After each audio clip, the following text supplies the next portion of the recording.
a focus on, I thought it was really important that we start with a focus on preserving our memory. So Gwyneth happened to reach out in December, and I talked to my department chair, whom you're going to see momentarily, Dr. Jessie Esparza, and asked whether or not we could have her present to our faculty, and she agreed. And we're grateful also for your guests. And you can introduce her, but go ahead, Dr. Esparza, you can come. Oh, yes. hi. Hello. Hi. Thank you. Thank you, Gwyneth, and thank you really everybody that has been able to work today to put today together.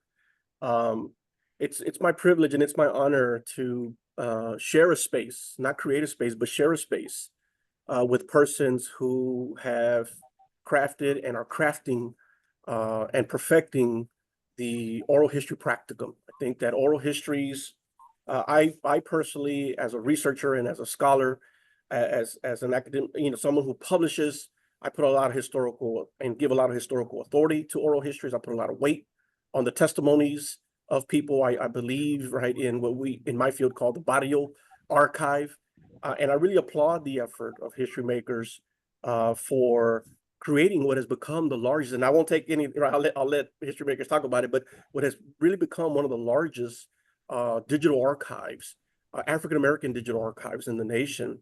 And for those who are not too new to oral histories and are here to learn more about oral histories, please let me be the first to tell you that these are excellent sources and resources for uncovering hidden histories, for uncovering gems and jewels in our neighborhoods and in our households. Everybody's history matters.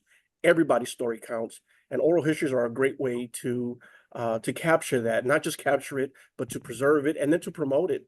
For the activist in me, I use oral histories in many ways to help set the record straight. That is to say, to offer counter narratives to stories and to say, wait a minute, not so fast. Let's hear this point of view and let's try to sort of even and balance out the narrative here. So I use oral histories in many ways to correct inaccuracies and to correct imbalances. I also use oral histories to complete archival records. Archival records and the resources that we have available are wonderful and they're amazing. And I applaud the work they're doing, but in many ways it isn't enough because our archival facilities still are overwhelmingly patriarchal and overwhelmingly absent of the voices of colored people. And so oral histories in many ways complete the archival record, filling in gaps wherever they may exist, or they become the record when there are no records that exist, no written record or documentation. Oral histories do that. And so it's my privilege and my honor to share this space, as I mentioned, with the HistoryMakers, to learn more about the work that they have done and are doing, and to really integrate the work that they have done already into our classroom and even beyond our classroom to get it into the community. And so that not just our students and not just our colleagues, but also the community, the surrounding community and beyond are aware of this wonderful, wonderful resource. So thank you for being here and thank you for this opportunity. Well, thank you so much, Professor Esparza and Professor Chernyshev. Yeah, we're thrilled to be here. I'll just say who I am very quickly, and then hand it over to Professor Whittaker. So I'm Gwyneth Turner. I'm one of the education coordinators here at the HistoryMakers. I am the point person for all of our subscribers in Texas. We are thrilled to have Texas Southern as one of our subscribing institutions. Thrilled to be here talking to you today. So, I could do my presentation on the organization, but it is never anywhere near as good or engaging as presentations from the faculty that we are super grateful to work with that are actually putting the archive to use in their courses. So I asked Professor Kamille Whittaker to join us today, and she is a professor of journalism at Clark Atlanta University. I think most this program was done through the history department, so it'll be a lot of history faculty here, but I think that's great because Professor Whittaker, I know you've done a lot of intersection with history in your teaching this semester. So yeah, we're hoping to just kind of give you a look at how faculty that we work with are putting the archive to use to enhance their curriculum. And yeah, I will hand it over to you, Professor Whittaker, and yeah, take it away. Wonderful, wonderful. Hello, everyone. So grateful to be here, honored to be here, and just excited to be able to talk about how I've been able to use the HistoryMakers Digital Archive in my class. And let me go ahead and share my screen. And I will start by saying, and I'm an assistant professor of journalism and digital media at Clark Atlanta University. So I'm in the mass media department there. This semester was interesting. I started out, with all of my class prep for, preparing for what I was going to use the HistoryMakers Digital Archive for, which was to study the Caribbean presence of the Caribbean presence in the South, looking at the South as the northern contour, basically, of the Caribbean. And so once we came closer and we realized that, the elections were going to be taking over everything, and I do teach journalism classes, I realized I had to kind of revamp everything. So I changed everything over to reflect study on the elections and using the digital archive to build out that curriculum. So a little bit about me, the sequence coordinator for the journalism sequence. I am also faculty advisor for the student-led newspaper, The Panther, as well as the Communication Arts Journal. So I had a lot of like real estate that we can actually apply some of this knowledge. And I'm also a co-founder of the community journalism nonprofit Canopy Atlanta, most recently managing editor for Atlanta Magazine. And my research, like I said, is researching the Caribbean presence in the South through the narrative storytelling project called Perhaps to Bloom. I use the HistoryMakers Digital Archive in 3 classes this semester. I teach a first-year seminar class for freshmen or transfer students, a multimedia reporting and writing class, and a photojournalism class. So I was able to, I didn't start out at first planning on teaching it in these 3 classes, but having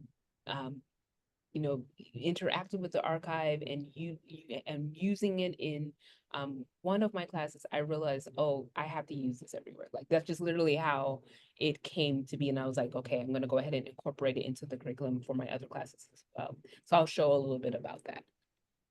I'll share a little bit about that. So this is my first year seminar class. I'm going to give you an example of how I use the archive. And this first year seminar class happened to be music majors. So about, 27 kids in the class, students in the class. And so since they were music majors, I thought of creating assignments and research assignments that would allow them to infuse music into their study. And so here, the very first assignment that I had them do was read a chapter from Imani Perry's "May We Forever Stand." She's looking at the history of the Black national anthem, and then choose a journal prompt, but then also using the HistoryMakers digital archive to either to further, explain or substantiate or challenge and complicate what they are, their reflections from the readings and their research within the digital archive. Did this with W.B. Du Bois's The Education of Black People as well. This is a class that basically takes students through all the traditions of first year in a college setting. And so within these books, whether it's the singing of the national anthem or the field and function of the Negro University as it happens which is why we use the education of Black people, we were able to use the digital archives. They were able to search through the digital archives to find clips and find history makers that basically either had the same ideas as them or furthered their argument. So here's an example of one of my students, Kaya, who used the archive to substantiate her findings. She not only put it in her journal, but she included the clip as well. And this is William King. He was an ethnic studies professor and founding member of the National Council for Black Studies. I'm not going to play the clip right now, but this is just like an example of what it looks like. I won't take up it. We must be visionaries. We must remember that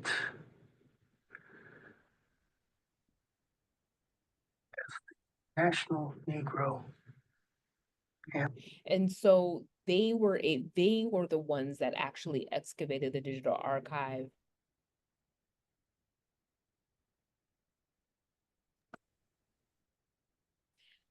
One of my final assignments that I had them do was to look at campus icons and look at you know, like the art museum in particular. So I had them go and study some of the exhibitions and the artifacts there, and then using the archive to substantiate whether it was like the context of what the art piece was depicting, or anything that related to the prompts that we'd give them. So they really enjoyed that assignment because they were able to get hands-on with something that was on campus, but also connected to the digital archive. In my multimedia reporting and writing class, and this was the primary class that I actually designed the curriculum around, I used the HistoryMakers Digital Archive for the students to use it at every point in their publishing process, whether it was the pitch, the research, the reporting, the publishing, the sharing. They used it from the beginning to the end.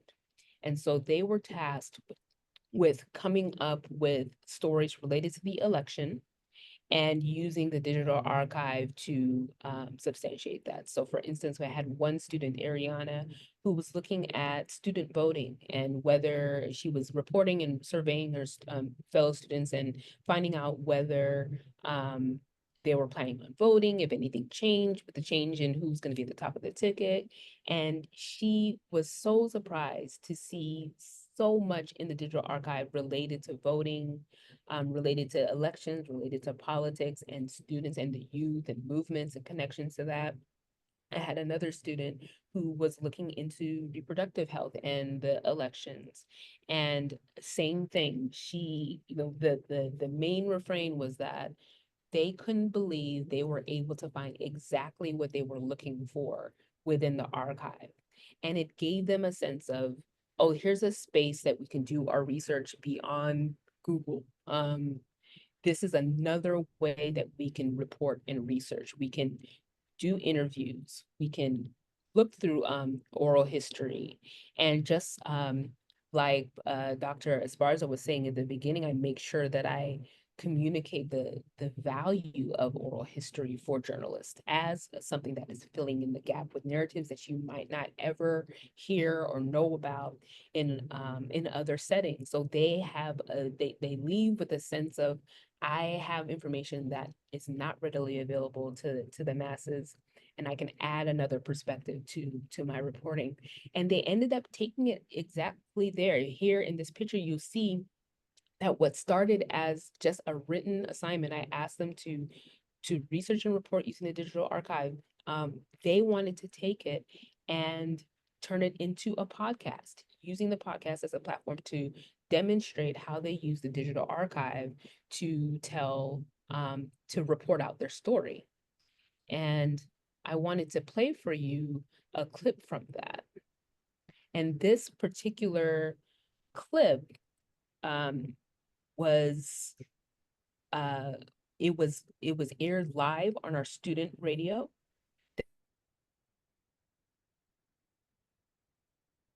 It was aired live. So my student Amira, she basically set up who was the person that she featured in her story, and used for her research for her story on reproductive health.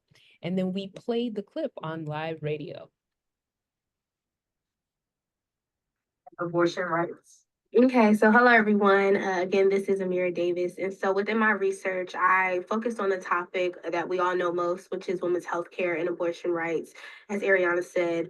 So in my topic, I really wanted to dive deep into the importance of us women, especially in this upcoming election, knowing the importance of our bodies, knowing the lack of healthcare facilities and discriminatory practices and resources support necessary. You know, that's been an interesting conversation that I've had for now the 30 years that I've been associated with this issue. And I answer it yes and no. And I believe that the contribution that I've made that has been. And so if you can imagine, you know, the glee that I had knowing that the students were directing this, derivative research and reporting and wanting to expand their publishing in that way, beyond the page. Here's where one of my students, Amina, her reporting originally appeared in the Panther newspaper, but then and it had her research with the HistoryMakers archive listed in it. So it's taking their research from the archive but applying it to what they're doing in their research and reporting. In my photojournalism class, I had them use a digital archive to do contextual excavations on social change and identity and everyday life and local history at the Atlanta University Center. So I divided them into two groups. And they had to create their own photo essay that was reflective of the photo archives that they were able to find, but they also had to present a lecturing on the topic, recording their lecture, which included their research from the digital archive.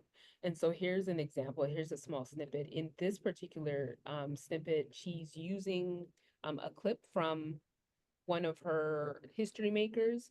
So Sounds for a the little first bit History off, Maker but clip, in her other Pearl presentation, it's Henderson, clear. she's going to be recalling growing up in Atlanta, and she's going to name the schools Clark Atlanta University, Spelman, Morehouse, and she's going to explain how they help build a stronger community.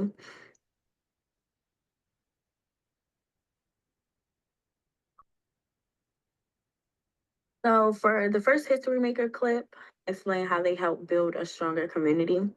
And she's also remembering her neighborhood and talking about how these Black businesses were still able to strive despite segregation. One of the great blessings of Atlanta was having the benefit of 4 to 5 institutions of higher. And why I really like this assignment is because I'm asking So them, for the first History Maker, them to actually lecture on the topic, not just give a presentation, but actually teach the rest of the class this particular topic using all of their findings from the digital archive, as well as the Atlanta University Center archives as well. And so this one in particular, I'm going to skip over Cadence's, even though I love her presentation, but this one is Damare's. Now, he was one of those students who was, he had his challenges throughout the semester, but this definitely lit him up. And there was a particular history maker that I was just wanting him to find. Like I wanted him to, because he has skills as a cinematographer and a filmmaker outside of the classroom. And also as a photojournalist. And I was like, oh, if he finds this particular photojournalist in the digital archive, then like I did my job basically this semester. And so I didn't know that this was, I didn't know what his presentation was going to be. I knew what the outline was going to be, but when I pressed play and I saw that he had found the history maker that I had wanted him to find, which was Jim Alexander. He was a prolific photojournalist. And he was a history maker. He also taught at Clark Atlanta University. He taught photojournalism at Clark Atlanta University. And so when it came up, I was like, oh, I'm so proud of him. A tool for advancing social justice and as a means of documenting and amplifying the impact of individuals like Paul Ekelman, a transformative student leader here, has historically into Paul's life and work. This essay demonstrates how documenting his contributions can inspire change both within the university community and beyond. Jim Alexander explains his role. So in this History Makers clip, he was asked if he ever got to shoot Martin Luther King. He said, I've never got to shoot Martin Luther King, but I did get to shoot Coretta, you know what I'm saying? Coretta Scott King. in the works that she did. And when she passed, Jim Alexander and Bud Smith were able to create a exhibit. There we go. Was able to create an exhibit inside of. And so he just goes through Jim Alexander and everything that he's gotten to do. And then when I actually told him Jim Alexander is actually down the street around the corner, they ended up connecting. So that was a beautiful moment of a history maker connecting with a student. And so just the takeaways. My final slide here, the takeaways would be for my journalism students and my research students, like the intent here was not just for the archive to be a resource for ideation, but as an infusion into their reporting methodology. I wanted to go into it, you know, really changing the way that they reported. I wanted them to be able to come out of this saying like, this is a part of my process of reporting and research. And by the, you know, very soon after I introduced them to the digital archive, they started saying like, oh, why don't we check the archive? Why don't we look into the archive? The archive gave us this before. Maybe it has something to say about this.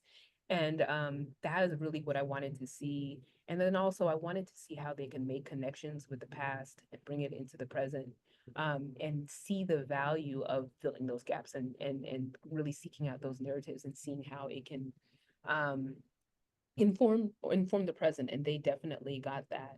And so it was I say there it had like a thickening function. I mentioned in my final report for the digital archive that I was having an issue. I was noticing that I had a lot of students who were not journalism majors. They were radio, television, film, or PR majors, who I was trying to make the connection to say that this is work, this research, this reporting can transcend whatever you want it to. You know, if you learn how to research in this way, this can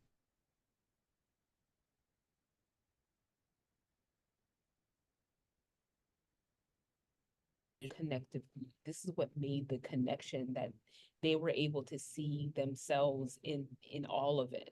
And it was my best teaching semester. This last semester that I used a digital archive, I felt like I was giving them you know, such a gem to be able to for them to set themselves apart.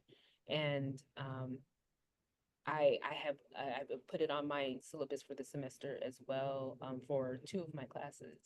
And yeah, I just can't sing the praises enough. It was it's such a trajectory changing tool for me to use in the classroom. And so if you have any questions at all for me, I'm happy to answer them.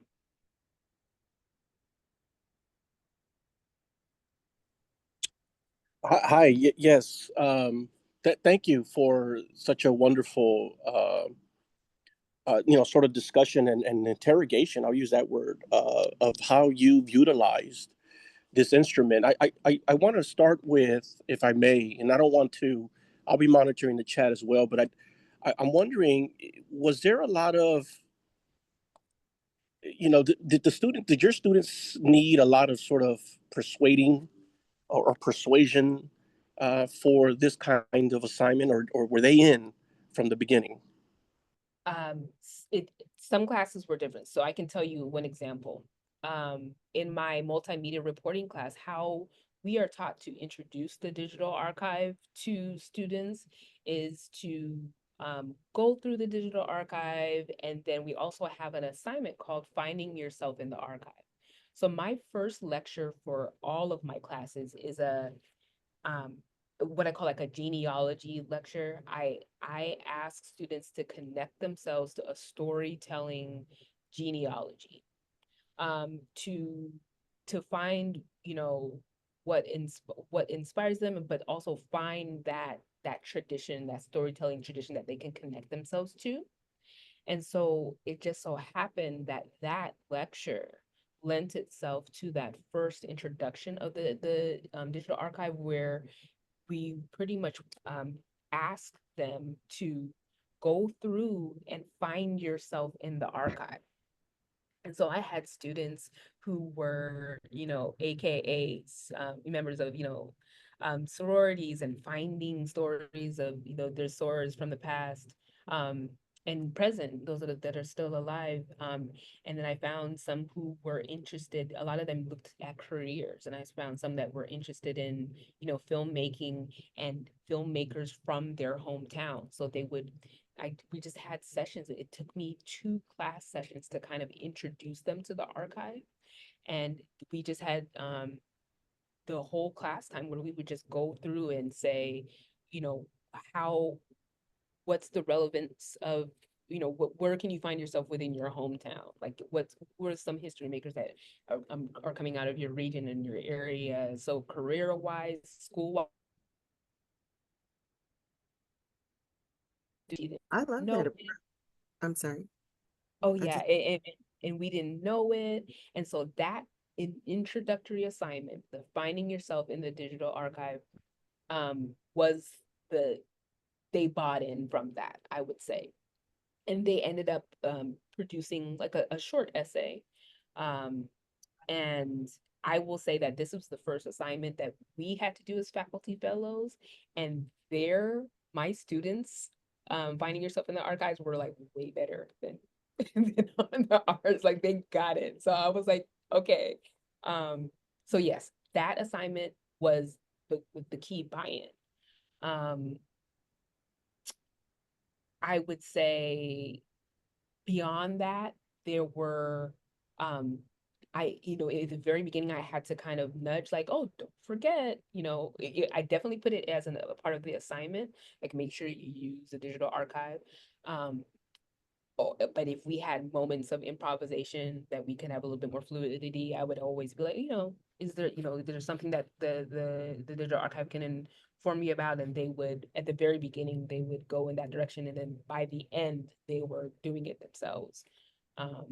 So yes, buy-in from that initial assignment, the finding yourself, it's just the actual assignment, being able, at first when you put you might put your hometown in, or we have one faculty fellow who put in like daddy phrases that identified with her. So like daddy's girl, she put in like daddy's girl, and then she found some accounts of people talking about their relationship with their father, and she used that to kind of form who to find, that's how she found herself. So it doesn't have to be like literal where you're from, your profession. It could be like a concept, it could be a phrase. So there's different ways that you can improvise with that. And I found that was the key factor with the buy-in. Yeah, that's that really resonates with me, because it sounds like students are able to see themselves in the history. Um, can you speak a little bit about how you have witnessed student engagement as a result of doing these kinds of assignments, or what can you say about student learning in terms of you talked about that podcast that they did? That was awesome. What other kinds of things have your students done that say, hey, wait a minute, you're getting it. This is exactly what I want to happen. Can you speak a little bit about those moments as an educator Absolutely. when you see students doing these things? Yeah, so one, I can say one that comes to mind would be one of my journalism students. We were going through the archive, and I was basically guiding them to say, like, where do you all want to go? Where do you want to look through? And they would call out, oh, let's go under, entertainment makers, because the digital archives has this different sections that you can go to narrow down your inquiry. And so as I was scrolling down, I saw they saw Whoopi Goldberg, and they saw that she had she did a history maker session. And one of my students was like, oh, I would love to hear, her clip. So we listened to her clip. And in that moment, she was like, because the clip was titled like, Whoopi Goldberg talks about her getting the role in Alice Walker's Color Purple. And so the student was like, I wonder if we could take what she, her initial reaction to to reading The Color Purple and her experience with wanting to be in the movie, to her present day experience with the present day production of The Color Purple, and compare and contrast past to present.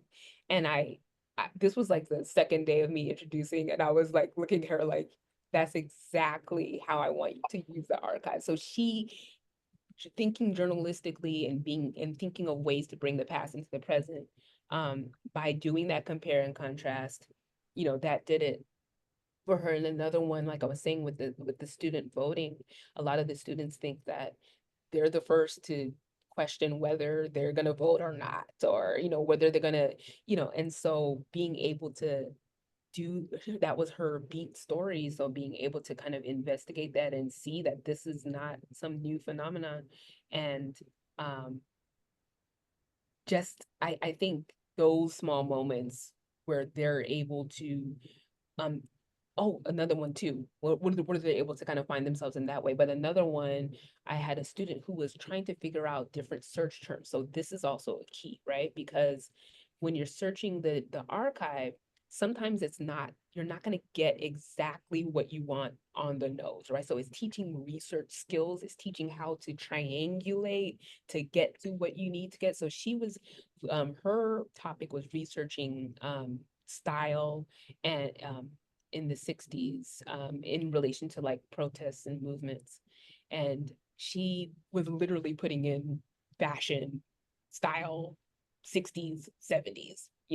She wasn't getting exactly what she wanted, but it wasn't until she started, and so she was mentioning how she found a clip of a history maker who mentioned that it was when he saw Angela Davis's fro, that he wanted to emulate that, and that's what got him into the movement. And I was like, yes, like, she hit it from a different angle. So it's teaching them to think critically as well. It's teaching them how to get at something from the side, from a different perspective. So I saw that as well. So teaching research skills as well. Yes. Is important. Yeah, no, I mean, right on, right. I echo that too, because this, by the way, Texas Southern University is a proud subscribing institution to the HistoryMakers, to the digital archive. And so, but the thing about students gaining valuable research, critical thinking, interpretive skills, how do you interrogate a primary source, is very crucial. And not just for, like, I'm in history, but not just for history. I mean, this is a useful tool anywhere and everywhere.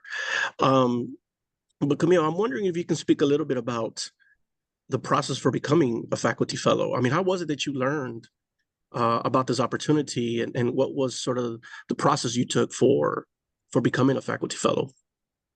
Oh, my chairwoman, her name is Professor April Lundy. She was a previous faculty fellow. And when the opportunity went live, she asked me, or she recommended that I apply. And I had known about the HistoryMakers before, because I had worked for a publication called Atlanta Tribune, and my publisher, Pat Latier, was a history maker. So we were well aware of his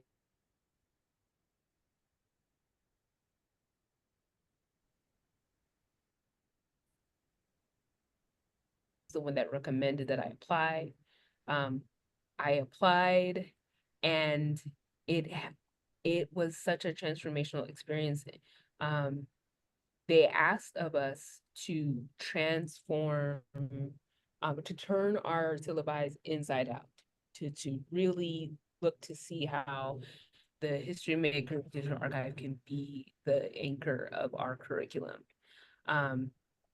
And it was harder for some, easier for some, but we had our summer institute where we spent the entire week, just every week, crafting like how will we use the HistoryMaker to build out this assignment, or what assignment can we create that will allow students to use the HistoryMaker and make that connection. It was so intense. but it was so good. At the end of the summer session, I felt so prepared going into it, such that even though I had to change my curriculum, so everything that I had planned for in the summer, I still have that syllabus ready to go. But because I had to switch things up, I was able to seamlessly use some of those assignments that I came up with for what we ended up doing with the elections. And so it was just such an intense but fulfilling process. And like I said, it's something that I don't think I will ever not have on my syllabus. Like, it is something that I am including into my curriculum and my syllabi going forward, and my teaching going forward. That's wonderful. That's wonderful.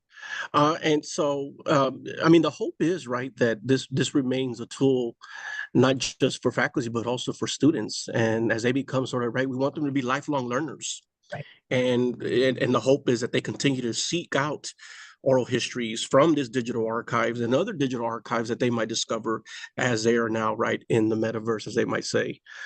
So, I mean, that's wonderful. I'm wondering, Kamille, and you don't have to answer this, but do you find are these using this instrument, is using this digital archive, is that useful for you, and have you found it useful for any scholarship or conference presentations and things of that nature?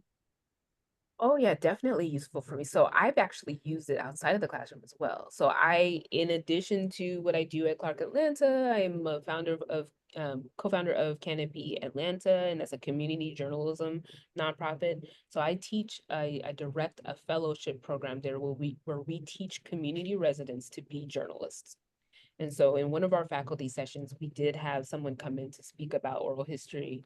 And I was in the middle of the fellowship, and I was like, oh, I actually have a tool right here. And so we ended up, firing up the digital archive, and they were mesmerized.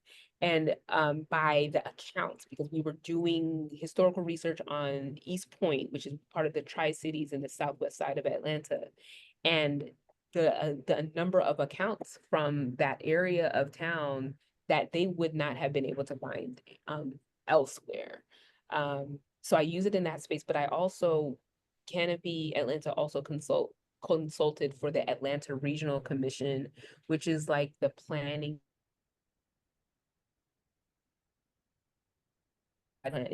or zoning and planning and things like that. And they had a transportation day. So I was able to, it was a session that I did on deep listening in journalism and planning.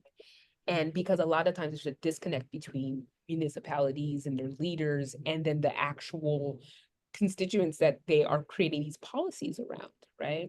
And so I use the HistoryMakers digital archives. I use clips of people in Atlanta talking about their experiences with the transit systems in Atlanta, talking about the challenges that they faced maybe 30 years ago, and allowing them to reflect that, some things have changed for the better, some things haven't. What are some ways that we can look at policy in a, historically informed sense? What are some ways that actually listening to community members can help inform policy creation? And so the HistoryMakers Digital Archive was instrumental in that, because I was able to find actual accounts, even in terms of big policy changes around access to public transportation and the changes that happened in the city. We had accounts through the digital archives of the bus routes and the building of the structures around the bus stops, and how it made they went through so much to make it accessible for people who had to use wheelchairs and other accessibility devices. And all of that, all those accounts, those narratives were in the digital archive. So it was a way for me to and that was a conference presentation. That was a way for me to include it into that. But aside from that, like I mentioned, I was definitely going to be using it for my research on the Caribbean. Because there's so many accounts there about migration to from the islands into the greater South, and childhood memories and music and foodways and culture, across the board, there's so many accounts there, so I'm trying to kind of, map those out, and go from there with that. Yeah, wonderful. I wanted to see if we can talk a moment about how, Kamille, you deal with, the interviews that students are accessing, and interviews that touch up on what could be considered very sensitive material. Is there something that you do that prepares students for any trauma that they might witness from the speaker, or anything that, I'm thinking of these trauma-informed interviews and these trauma-informed listening exercises. Do you address that in your classroom with your students for this project or any project? That's such a good question. I haven't specifically. I know that some of my other fellow faculty fellows have. And that's something that I always have to stop myself. That's just in general. I have to stop myself and be like, okay, what you're about to hear might be a little, it's for that Atlanta Regional Commission conference that I mentioned. After we played those clips, the ensuing discussion was, this was exactly my experience. And a lot of times it was traumatizing. And so me having a better presence of mind to be able to present that and beforehand, that's something that I would definitely work on. But I do know that other faculty members are in that space firmly, and they are even using it as a way to study, grief and responses and things of that nature. So yeah, Gwyneth, do you know who I'm talking about? Yeah. Dr. And, Sorry, are you talking about Dr. Ann Rice? Yeah, Dr. Ann Rice. Yeah. And Dr. Singh as well. Yeah. So. And yes. Yeah. Dr. Singh, who's at Clark Atlanta too, has done a lot with that because she's used it to like actually, she's a neuroscientist and has used the resource to specifically examine people's neurological responses to traumatic events. Like she did she found a bunch of clips relating to Hurricane Katrina. And so that was obviously quite intense material that were incorporated into the class. And so she's somebody who's thought a lot about that. And we have a current fellow who is using the archive in a class focused on prison narratives. And so, and she's teaching in the Bronx, and her student population at Lehman College, a lot of people have a lot of family connections to incarceration. So I know it's something that she's thought a lot about. And I know she discussed it at length in her report. So yeah, it's something that we have had a couple faculty fellows more focused on just because of the content that they're teaching and the context in which they're teaching. Thank you for saying that. I'm wondering, Gwyneth, if you might be able to, or even Kamille, if you may be able to share the link in the chat for viewers now and then viewers later who might be interested in applying for the faculty fellow, the teaching fellowship. Yeah, Gwyneth, I wanted to mention that earlier. So the application is not yet open. So if anybody's sitting here thinking, have I already missed the application opening? It has not yet. We're just wrapping up our current fellowship. Actually, huge thanks to Professor Whittaker because she's doing this now, and then we'll be joining our faculty fellow session later today to give her actual final presentation. But as we're wrapping up with our current fellows, we're also looking now to open that application probably the next month or so. So I'd say if anybody is interested in applying or thinking about applying, learning more, you can just give me a note in the chat, and I do have a running interest list of people that I'm going to make sure I get in contact with outside or in advance of the application opening. And I can add you, Dr. Esparza, just as department chair, because you'd be a relevant person to get that out too. How about research fellowships? Does the HistoryMakers offer any research fellowships? We don't at the moment. It's our fellowship program is very focused on teaching specifically. Well, let me sprinkle that. I'm gonna sprinkle that and make that a part of your spirit, right? So that perhaps that's be the next time we bring you out of campus, that'll be an opportunity.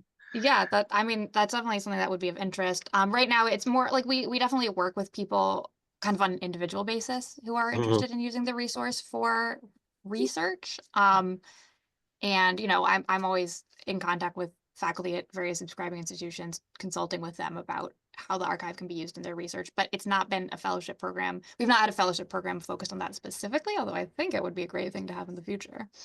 Yeah, I agree. I agree. Thank you for saying that.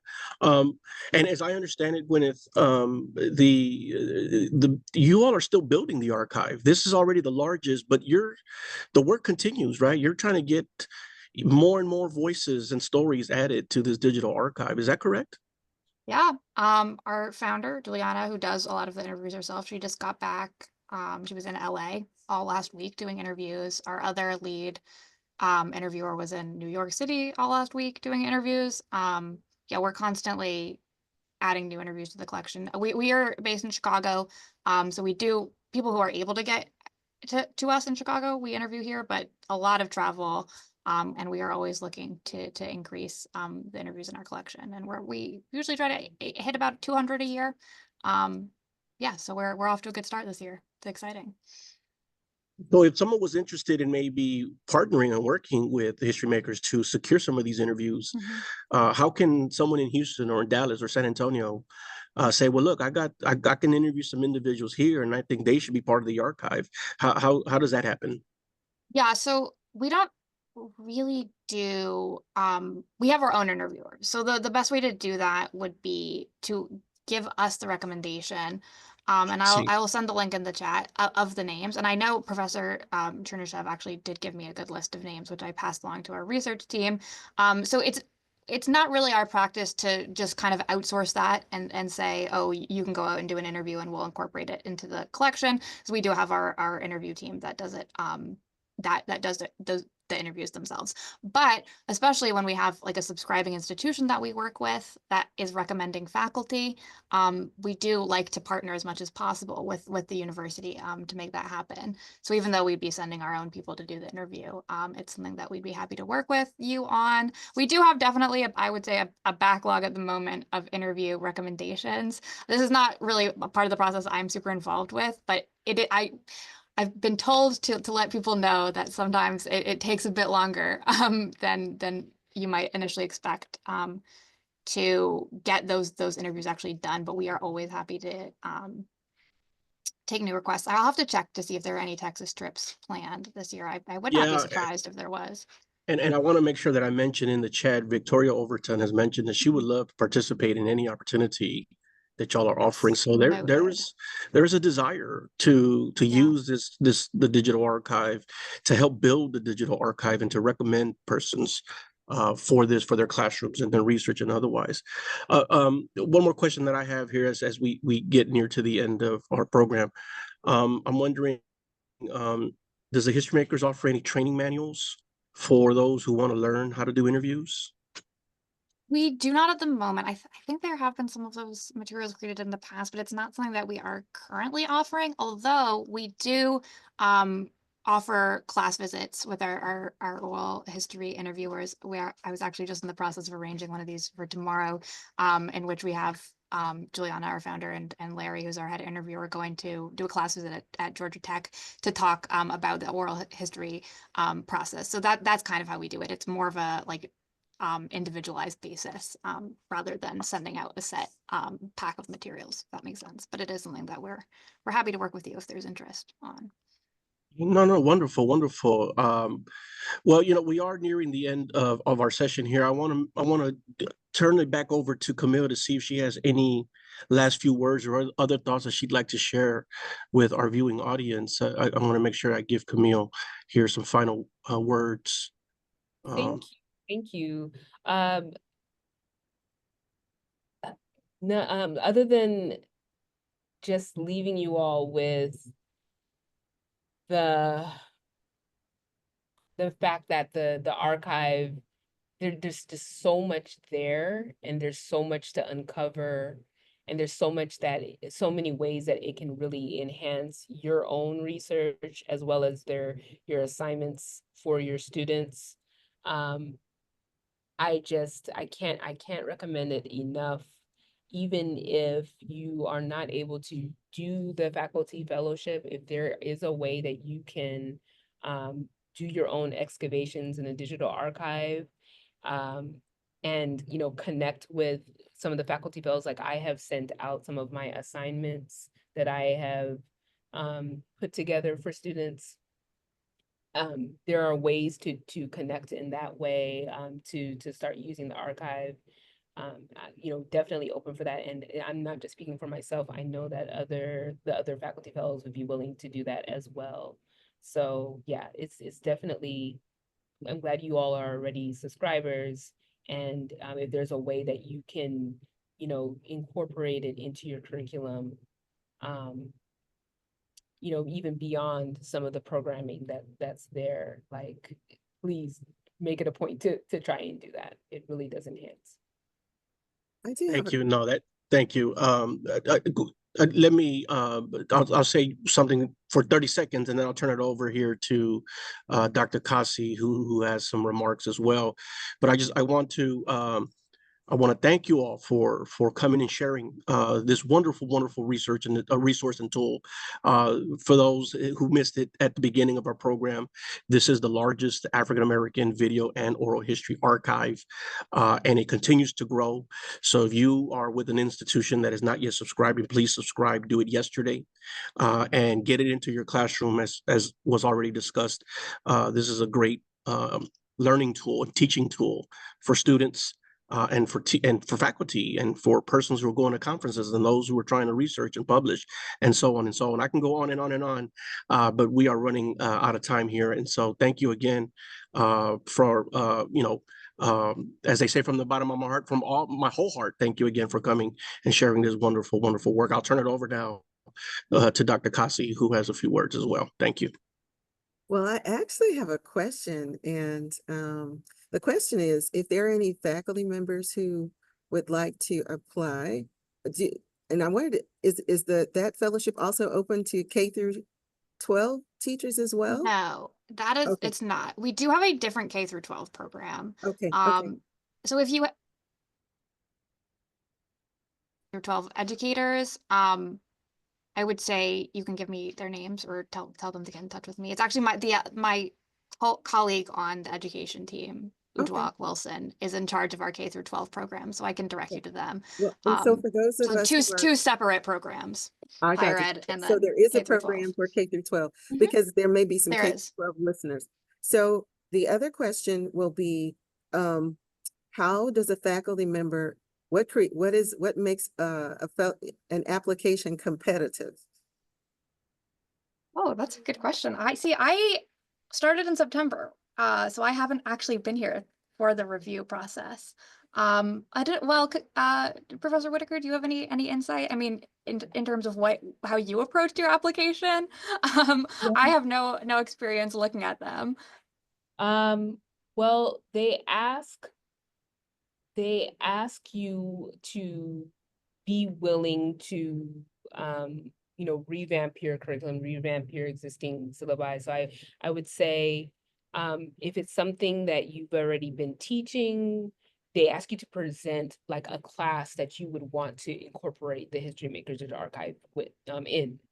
And so I think willingness to be innovative in terms of your teaching approaches, if you can demonstrate that, if you can demonstrate, you know, room on your syllabus that, you know, you need some, you know, fortification in certain areas. I'm trying to think back. Your use of the archive, I know that we had to put together our own finding ourselves in the archive. That was one of the criteria for the application. So we had to start using the archive even before even getting like trained to do it well. And so they're wanting to kind of see how you approach that. So the more fully integrated the archive is in the curriculum, or in your syllabi, the more like. And it doesn't have to be there at the beginning. You just have to kind of demonstrate areas that you would incorporate it. Well, as I told Gwyneth, I've definitely used the archive for some publications. One that's coming out, I looked at the interview of Reverend Bill Lawson, who's locally very well known. in the African American community. I also used it to do research on Lillian Jones Horace, who is Texas's earliest known African American female novelist. So I looked through the archive for people from Fort Worth that I could reach out to interview for an oral history project that I'm working on her. And I've also used it in my classes where I have I've used a section that I called, where we focus on Texas Southern University, and I have them look at the oral histories that are there from professors who are either still on the TSU campus who may have retired, so that they have a better understanding of the trajectory of a life of a professor as well, because we know that we may have some future professors in our classes too. So I think that I'm also sure that the archive inspired me to reach out to talk to my chair, who is also the president of the Texas Oral History Association. And one of our faculty members is also the vice president of the Texas Oral History Association, Professor Meeks. And I have talked to some folks on our campus about creating an archive, an oral history archive on the TSU campus. So I'm certain that we would love to have any professional engagement support that we can get from HistoryMakers Archive if they take us through a training on the side, that would be great. Anything that would help us to make sure we're putting together a top-notch oral history project that people can access for generations to come. That's very exciting, and that is absolutely something that we can touch base about setting up. It's just a matter of, it's not something that I would be presenting on because I'm not involved with the actual making of the oral histories, but I can absolutely work with you to kind of arrange a session with the right people for that kind of demo if you are interested. Well, we want to thank you, Gwyneth, for this awesome presentation, and Dr. James, thank you as well for sharing with us. And Professor Esparza, I'll let you close us out, the TSU portion of it, and Yes, Gwendolyn. yes. No, thank you again. Thank you very much. This was a wonderful, wonderful presentation. We can't wait to share it with others. And so that more are aware of this wonderful work that the HistoryMakers has done and is doing. And I applaud Kamille and all the other faculty fellows. And I wish you all the best moving forward. And if there is ever another opportunity where, Kamille, we can learn from you, we will seize that opportunity. So thank you. And thank you, audience members, for joining us. And we hope that you go and learn about this digital archive and record stories, because there aren't enough being recorded. Thank you. Thank you so much. I will send the recording to everybody so that you can share that out. Thank you again for having us. Thank you.